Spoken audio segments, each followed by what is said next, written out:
दरम्यान America Iran युद्धामध्ये Donald Trump यांचा हिशोब पुरता चुकलाय। इराणला अणुशस्त्रांपासून रोखण्याचा प्रयत्न करताना अमेरिकेनं इराणच्या हातात होर्मुझ सामुद्रधुनीसारखं महाभयंकर शस्त्र दिलंय।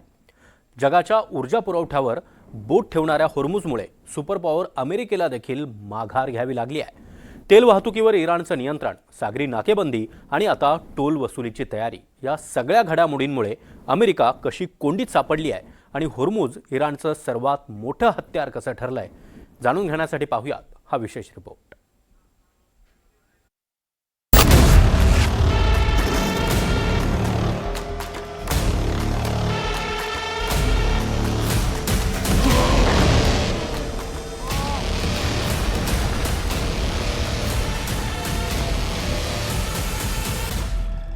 अमेरिका इराण युद्धात डोनाल्ड ट्रम्प यांचं असं झालंय की करायला गेलो एक आणि झालं भलतंच।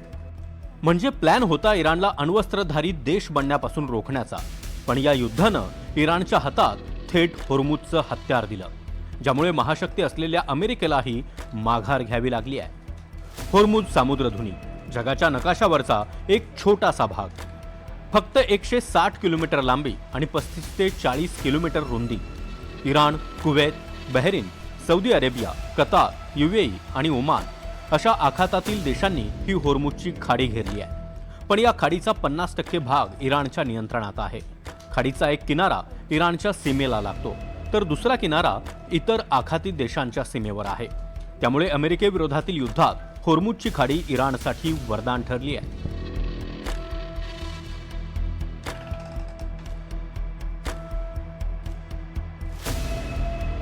अमेरिकेला आपल्या आधुनिक आणि घातक शस्त्रांवर फार विश्वास होता।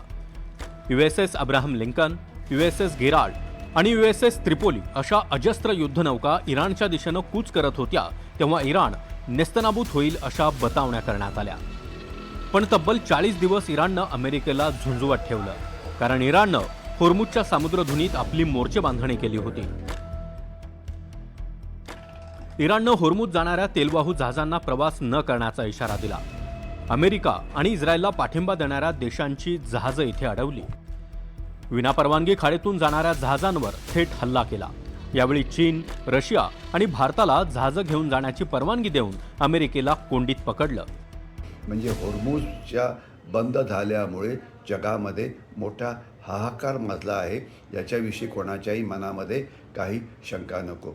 आता अणुबॉम्ब थांबवायचा म्हणून हल्ला केला आणि आता इराणच्या हातात एक नवीन शस्त्र आहे याची त्यांना एक जाणीव करून दिली की ज्याच्यामुळे ते आता होर्मुझचा वापर एक शस्त्र म्हणून करतात आहे। आणि होर्मुझचा आता शस्त्र म्हणून एवढा मोठा गैरवापर होईल की त्याची किंमत जगाला मोठ्या प्रमाणामध्ये द्यावी लागणार आहे।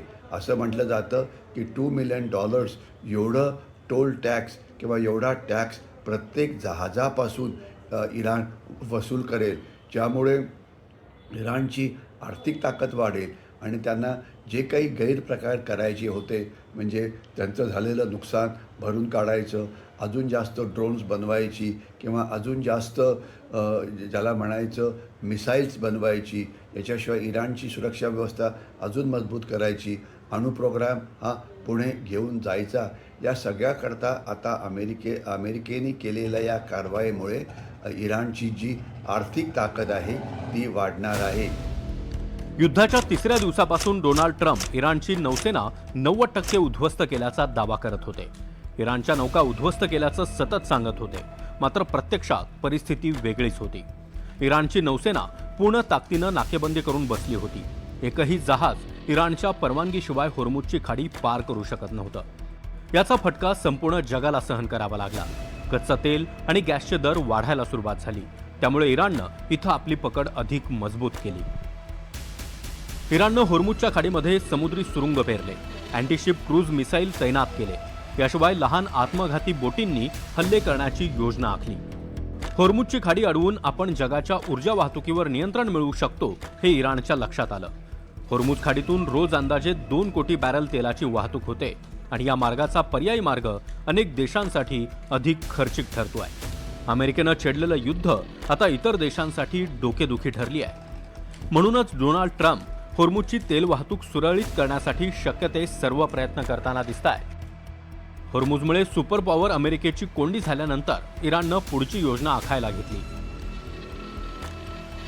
इराण होर्मुझमधून जाणाऱ्या जहाजांकडून टोल वसुली करण्याच्या तयारीत आहे. $2 मिलियन म्हणजे जवळपास 19 कोटी टोल वसूल केला जाऊ शकतो. तेल वाहतूक करणाऱ्या टँकरसाठी हा टोल शुल्क $1 प्रति बॅरल असेल, जो एका मोठ्या टँकरसाठी अंदाजे $2 मिलियन इतका असेल. टोलमधून होणारी कमाई इराण ओमानसोबत वाटून घेण्याची शक्यता आहे. इराणने असं सांगितलं आहे की आम्ही we will continue our monitoring of Hormuz strait, की आम्ही होर्मुझची जी आम्ही बंदी केलेली आहे, आता त्याला मॉनिटरिंग हा शब्द वापरतायत, पण बंदी म्हणजे बेसिकली इराणचं म्हणणं काय की आम्ही आता जे होर्मुझमधनं टोल घेत आहोत, जे ओमानी घेत आहे, तर ते आम्ही कंटिन्यू ठेवू आणि हा असा आमच्याकडे हक्क असला पाहिजे. परंतु हे नक्कीच सौदी अरेबिया, UAE, कतर, इराक या देशांना परवडणारही नाही आणि मान्यही होणार नाही. त्यामुळे ते अमेरिकेवर काउंटर प्रेशर ठेवायला बघतील. 40 दिवसांच्या युद्धानं इराणची अर्थव्यवस्था ढासळली आहे. त्यामुळे या पैशांचा वापर देशाच्या पुनर्निर्माणासाठी केला जाईल आणि भविष्यात ही टोल वसुली सुरू राहिलीच तर अमेरिकेनं इराणला दिलेली एक मोठी भेटच म्हणावी लागेल. Bureau report, NDTV Marathi.